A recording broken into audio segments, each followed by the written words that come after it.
Okay, they said she can't go on stage, so guess we'll just have to make the best of it. Yep. I'm sorry. I wish I could help. All right.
Good morning.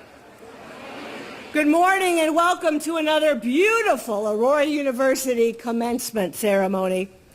Now will all of you please stand as you're able as Dr. Joshua Baum, Assistant Professor of Music, sings our national anthem, and Dr. David Fink, University Chaplain and Assistant Professor of Religion, offers the invocation.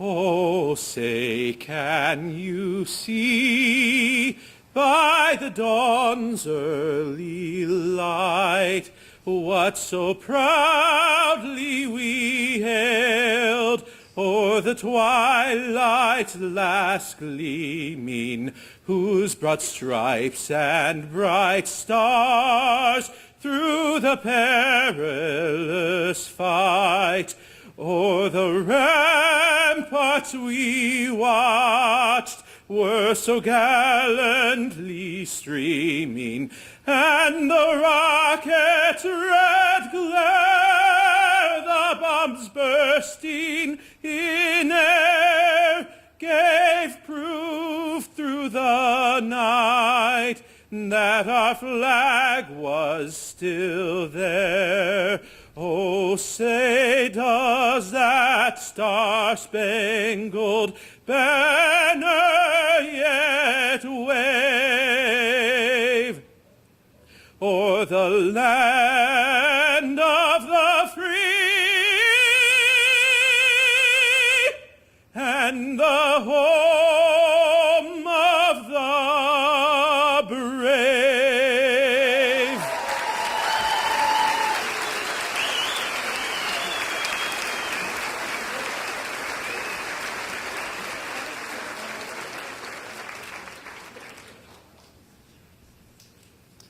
I invite you to pray with me.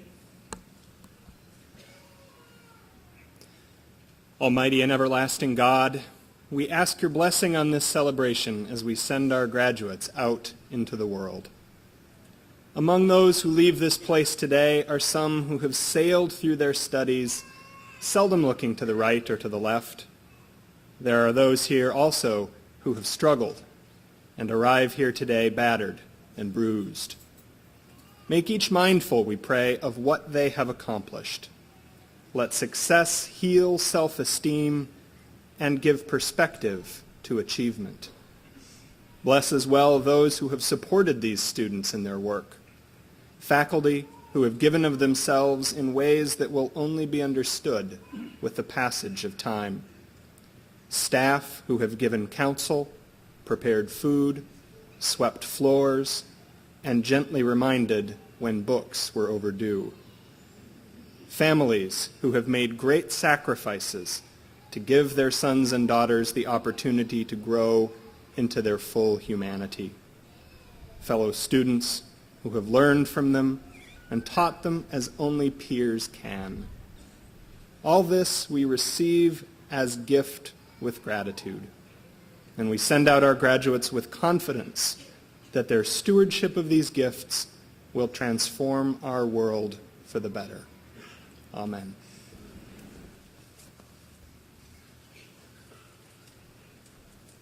Please be seated.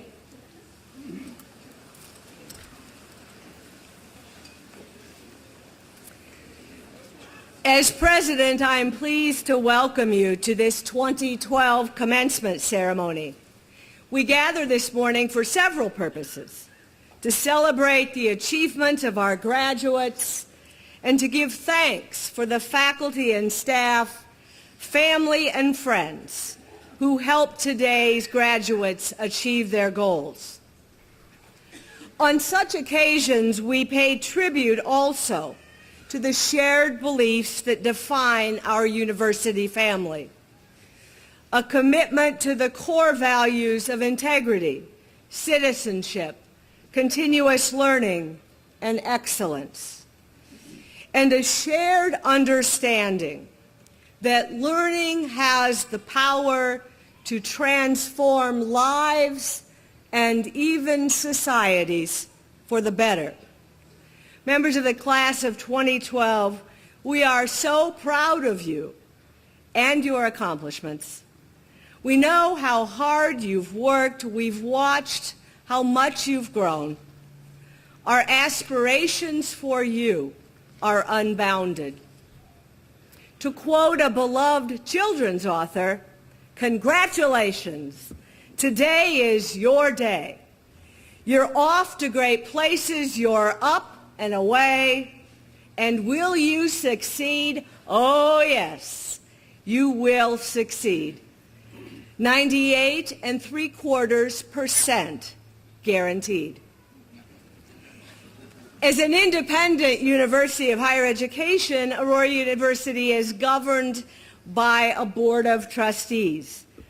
We rely upon the wisdom, the generosity, and the dedication of trustees to fulfill our promises to students and to perpetuate our mission and values over time.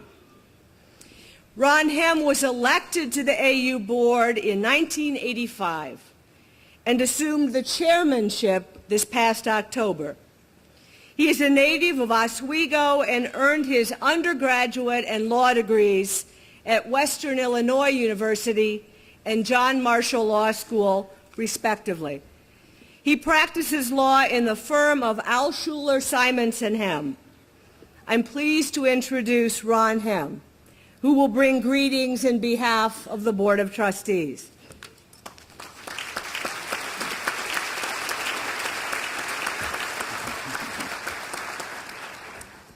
Thank you, Dr. Sherrick.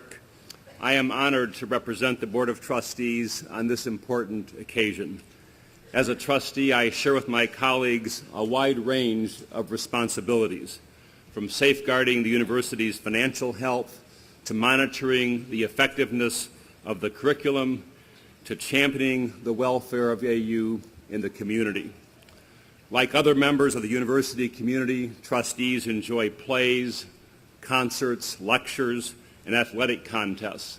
We cheer for the Spartans and take pleasure in our students' achievements.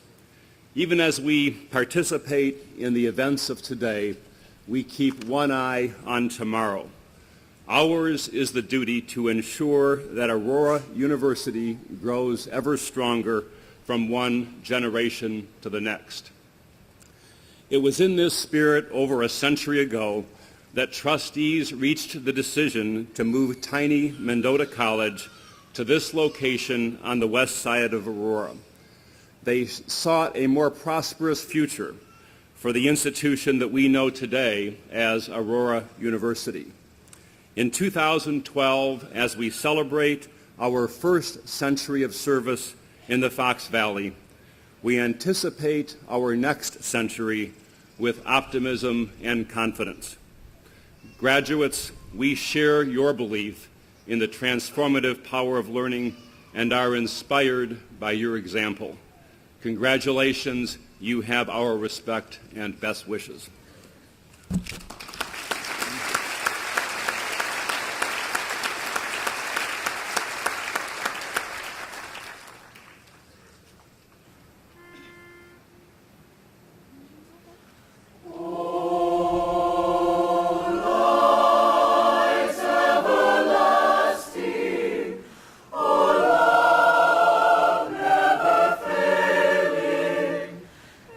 Illumine our dawn.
When distinguished members of a college or university community retire, they are awarded emeritus status in acknowledgement of their achievements.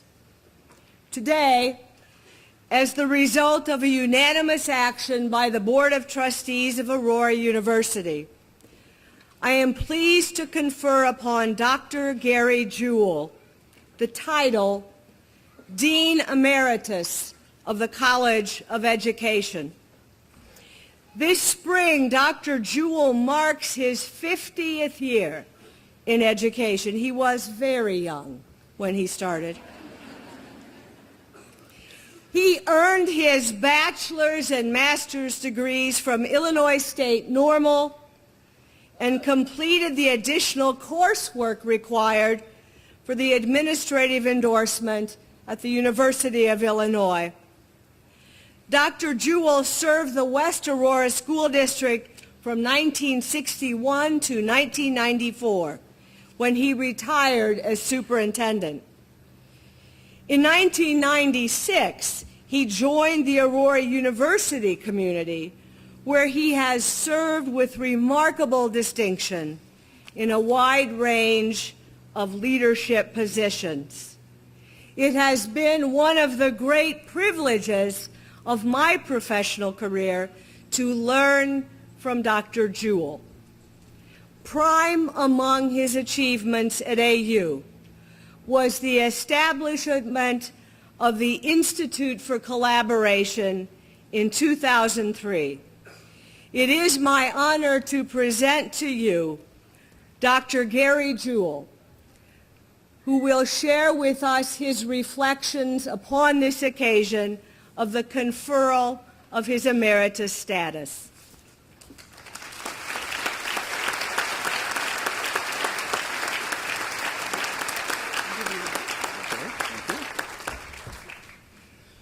I want to express my thanks to Dr. Sherrick and the university trustees for including me this morning, and gosh, thanks to all of you for coming to my retirement party. And so many of you dressed for the occasion. A friend mentioned that a decent commencement speech ought to have at least a point or two for the graduates to ponder, and I have 4 for you. And I'll tell you right up front what they are so that you can start pondering. The first one is, don't let them push you out before you're ready. The second, invest in your career and be patient in waiting for a return on that investment. It's not just a transaction or an exchange. The third one is, when the going gets tough, the tough get going. And finally, and the overarching theme, use it or lose it. Now, I'm never one to be rushed by retirement. I've been in the process of retiring now for 19 years. In 1993, the Illinois legislature passed the first of the now infamous early retirement incentives. I had a great job, and frankly, I thought I was at the top of my game, but everything indicated that I would be nuts to turn down an opportunity like that. So I retired. Then the night sweats started. My emotions began to kick in. That's lesson 1. I wasn't ready. I took a job as a substitute superintendent up in Burlington for a few months and pondered what I was going to do with the rest of my life. Then I saw an ad in the paper for a director of off-campus programs and education at Aurora University. I applied, and after due diligence, I was hired. I had some natural links to AU, but really didn't recognize them at the time. I grew up in Mendota, Illinois. The university, as Ron mentioned, just celebrated the 100th anniversary of the relocation of the college from Mendota to Aurora. The college was affiliated at one point with the Advent Christian Church, and I was baptized at the Advent Christian Church in Mendota, not far from the site of the old seminary. I graduated from Mendota High School, and I served as the senior class president, not realizing that my election carried a 65-year term as a reunion organizer. We're going to do number 55 on October 6th at the Civic Center if you're in the area. Late my senior year, I noticed that many of my friends were being admitted to college, so I decided to go to NIU. It was close by. I got a letter from Northern, and they pointed out that admissions had closed 2 months prior. So I signed up for the next closest public college, Illinois State Normal University. Now, frankly, I thought the term normal in the name stood for the town in which it was located. Not so. After I got there, I found out I was in a teacher's college. I actually enjoyed my time there. I dabbled in campus politics, married my high school sweetheart, and pondered what to do next.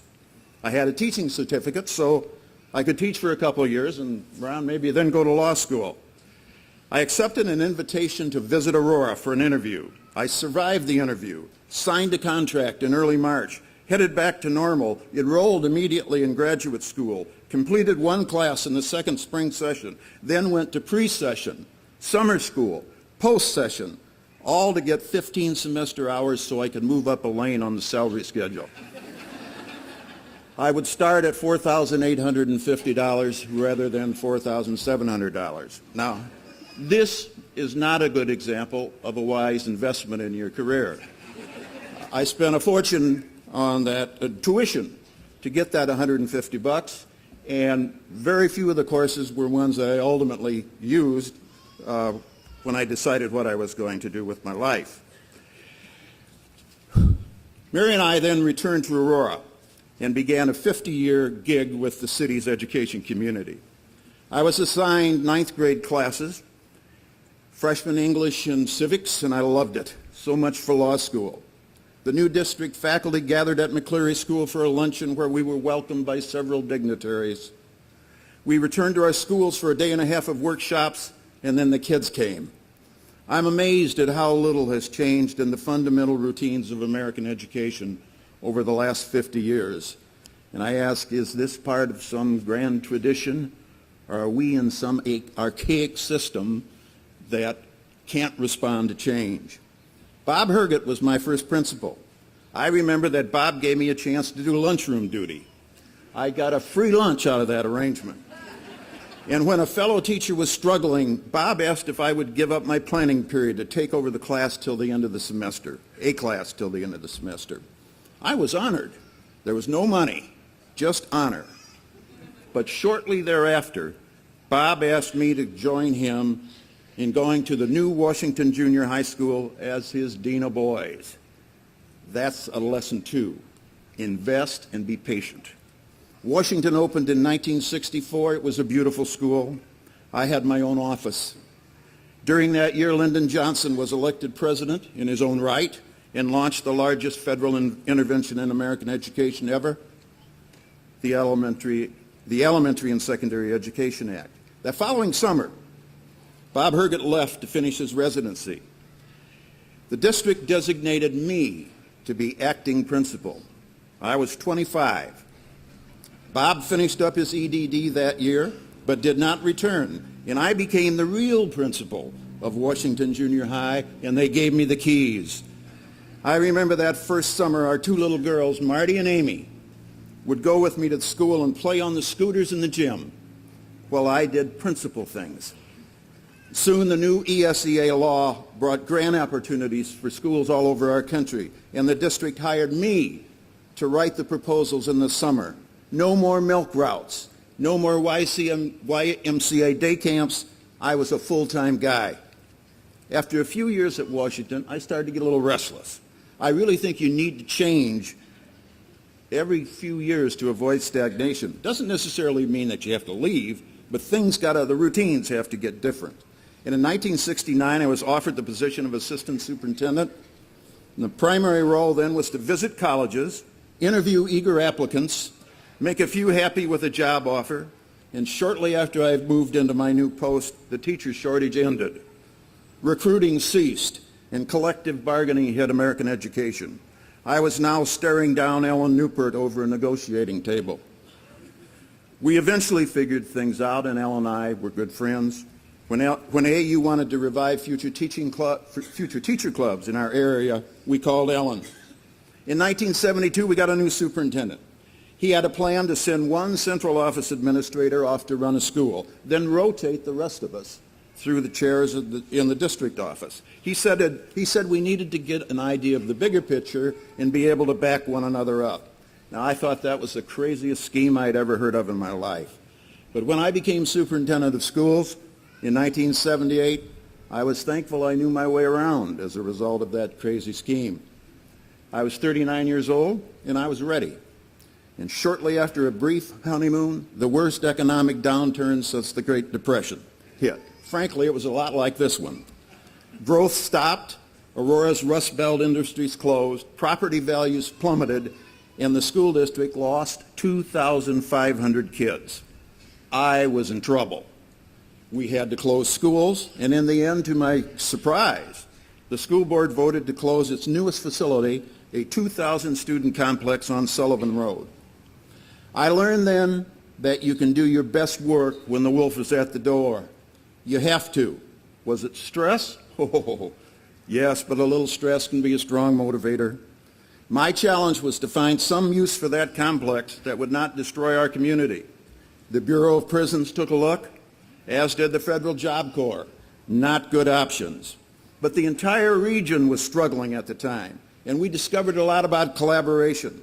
We joined Aurora area business leaders in an organization called the Corridor Partnership for Excellence in Education. And we worked on a number of projects. One was a school for kids gifted in math and science. In 1986, that school was established by the legislature and located in our complex on Sullivan Road. The creation of the Illinois Mathematics and Science Academy did a great deal to heal the wounds from that period. It saved my neck.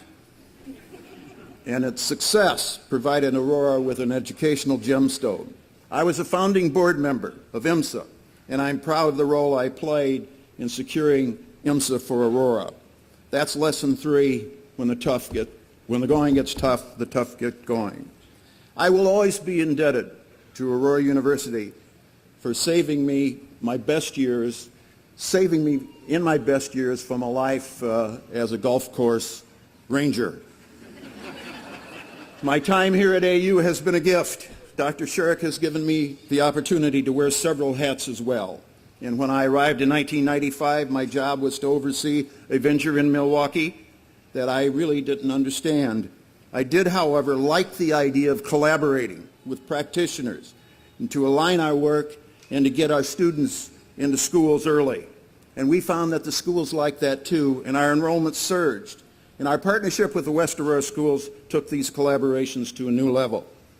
We did things 15 years ago that many colleges are just discovering today.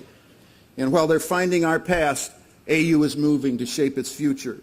The new STEM Partnership Initiative can be a beacon for colleges who want to lead innovation in education.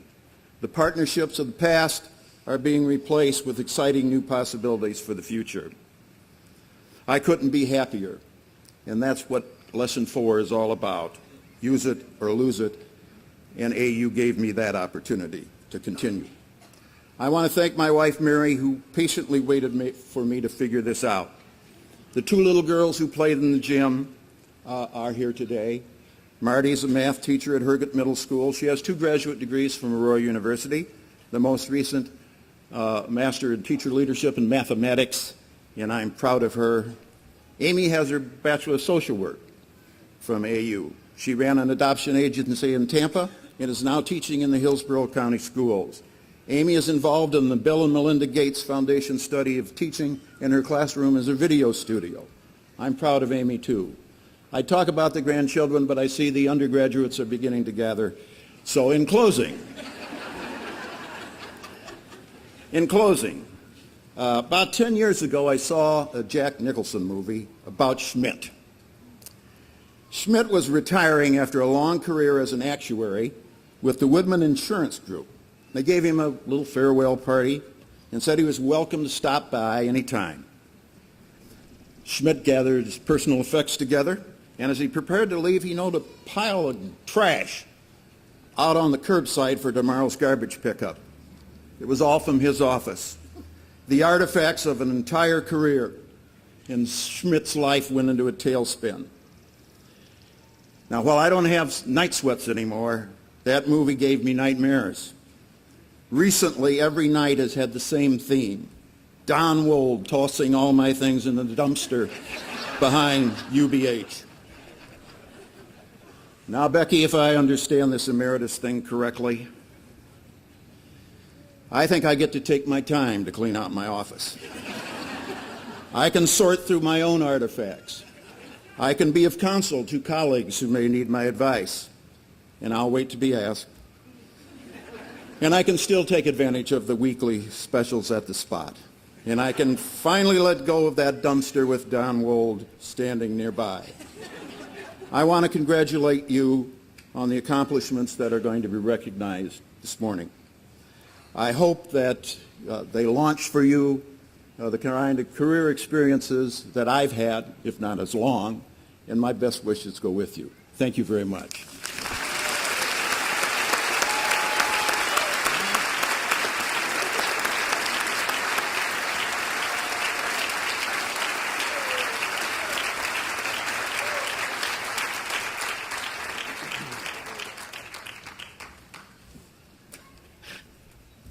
Thank you, Gary.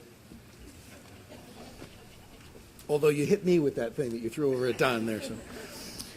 Okay, graduates.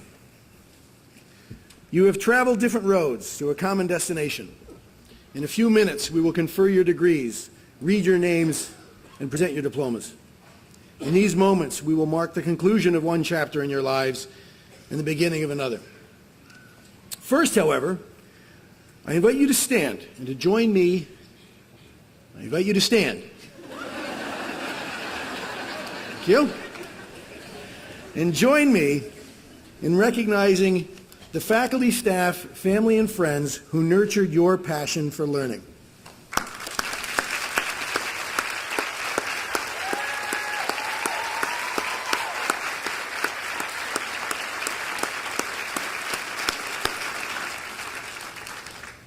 Stay standing.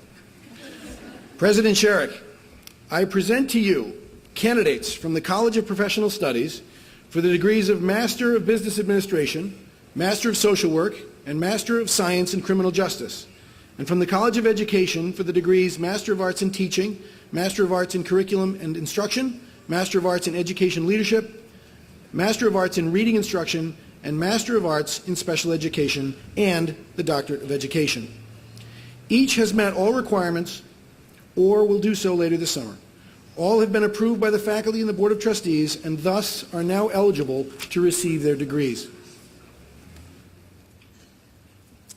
As the 13th president of Aurora University, I now confer upon you the degrees of Master of Business Administration, Master of Social Work, Master of Science in Criminal Justice, Master of Arts in Teaching, Master of Arts in Curriculum and Instruction, Master of Arts in Educational Leadership, Master of Arts in Reading Instruction, Master of Arts in Special Education, and Doctor of Education. In accordance with the requirements that you have completed. And I grant to you all of the rights, the responsibilities, and the privileges thereto appertaining. Congratulations.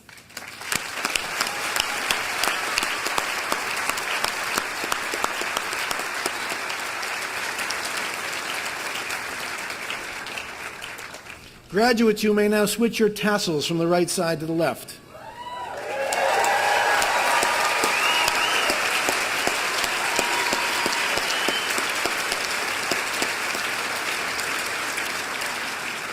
And I invite all the graduates not in the first row to be seated. While the graduates of the Dunham School of Business, as your name is read, please come forward and receive your diplomas. Dr. Jody Coslow-Martin, Interim Dean of the College of Professional Studies, will present graduates from the Dunham School of Business, the School of Social Work, and the Criminal Justice Program for recognition.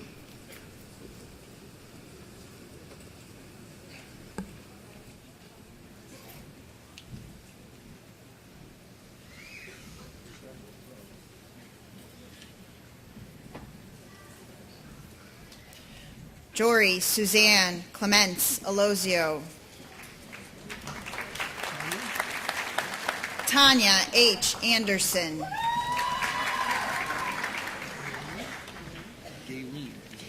Gayleen V. Baker. Tiffany A. Bettis. Bradley R. Botorf. Heather M. Breckner. Samuel M. Clements. Megan Lee Colthrop. Cynthia E. Dice. Lori Ann Friedrich. Michelle M. Jill.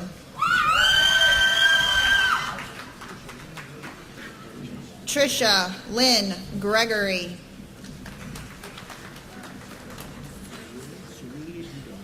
Cerelia D. Gordeau. Eddie A. Jackson. Jennifer Johnson.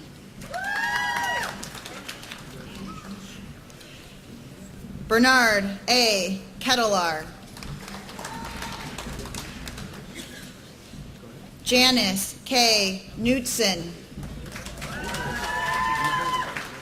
Matthew D. LeBole.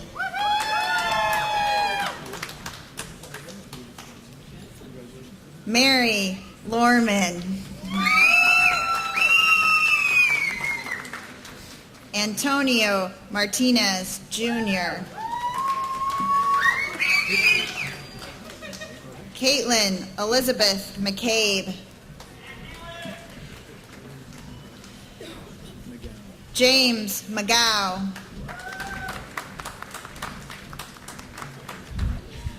Catherine Elizabeth Miller.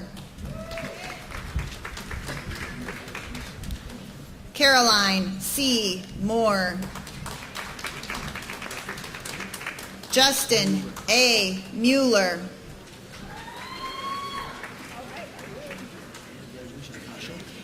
Tasha Marie Moss.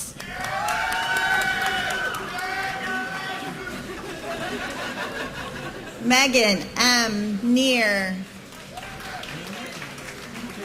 Pamela M. O'Connor. David E. Perro. Thomas M. Peddle. Amanda M. Peterson.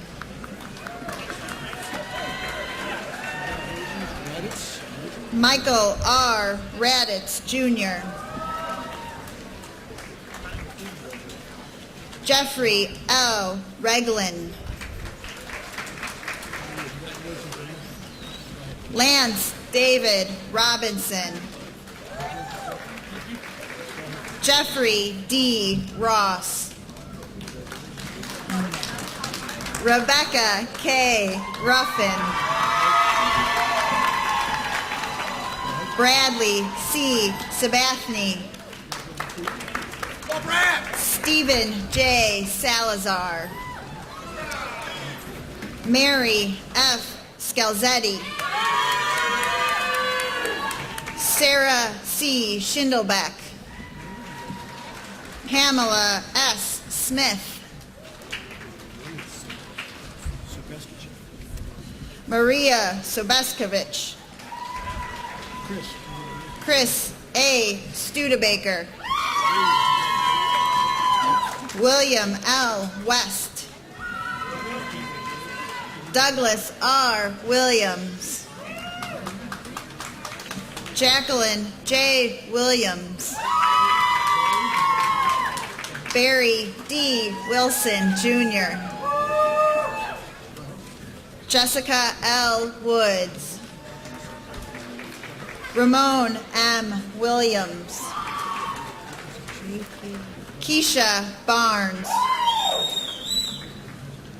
Michael A. Anderson. Kara L. Andrew.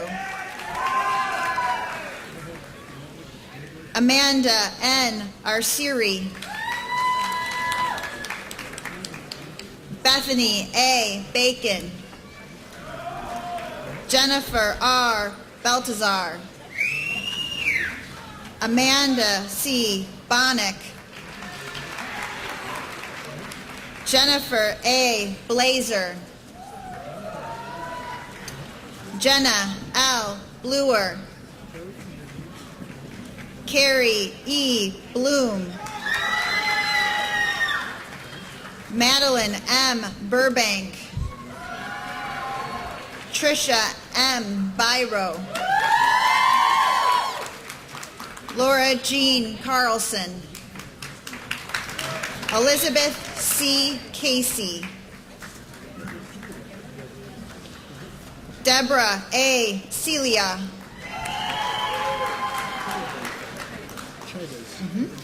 Carolina Chaidez. Paula E.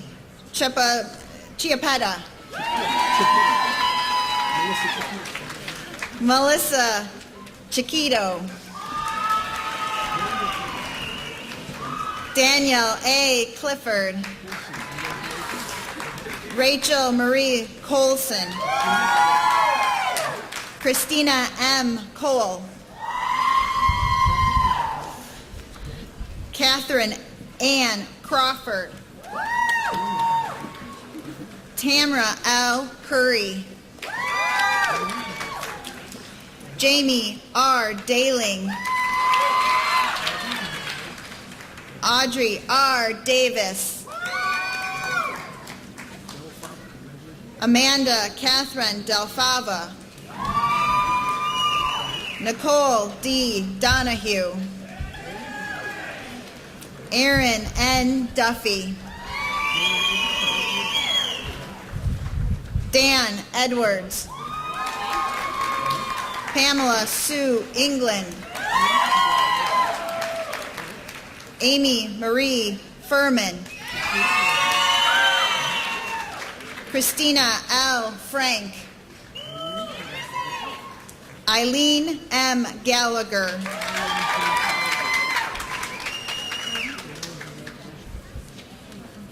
Joanne Gibson.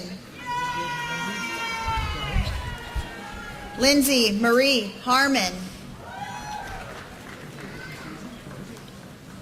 Susan L. Harvey. Audrey R. Haskell. Anna L. Hendricks. Emily A. Hensky. Alicia Keller. Allison Kennard. Elizabeth R. Kent. Carrie Ann Kinch. Jill C. Kopaz. Maria Colma. Eric J. Lundquist. Tiffany Loth. Brittany M. Majewski. Lisa Cepek Markowski. Bryn Elise Martin. Rachel Louise McKenney. Angela M. McConney. Jill Milosevic. Julie Milosevic. Laura E. Minnick. Jennifer M. Nail. Jennifer N. Navarro Nagy. Rosalinda Nino. Rebecca J. Notaro, Christine Para, Jennifer A. Park,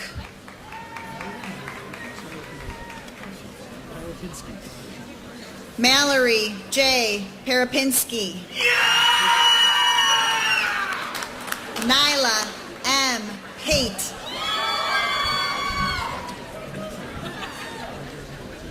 Alexia N. Perez, Eric L. Peterson, Eric L. Pystek, Robin S. Pogue, Amy R. Procup, Dawn Elizabeth Guler,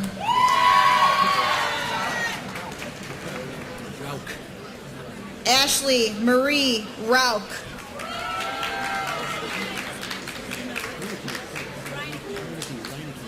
Jane Ann Reinecke,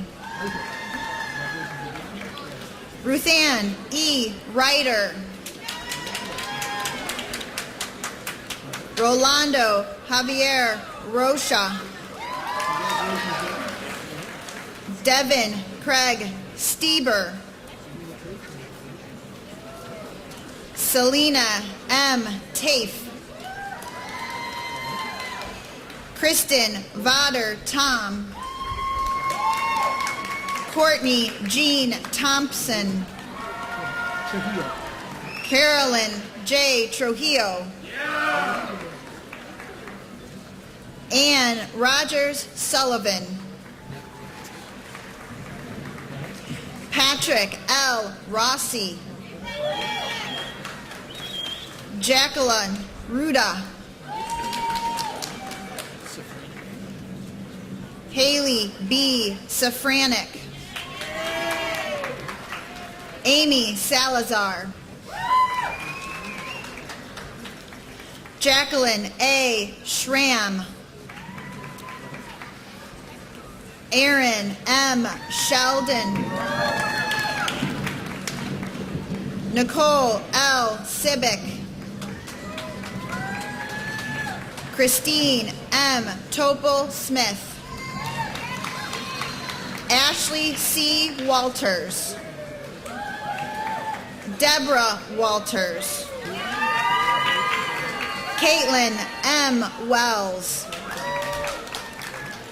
Michelle K. Wiederholtz, Glenda E. Willis.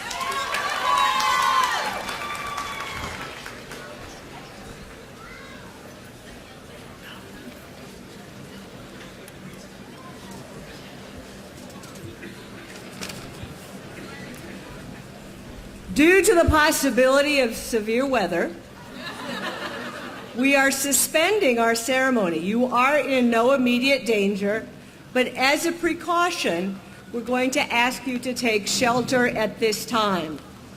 Please exit the tent, and AU staff members will direct you to buildings that are open on the quadrangle.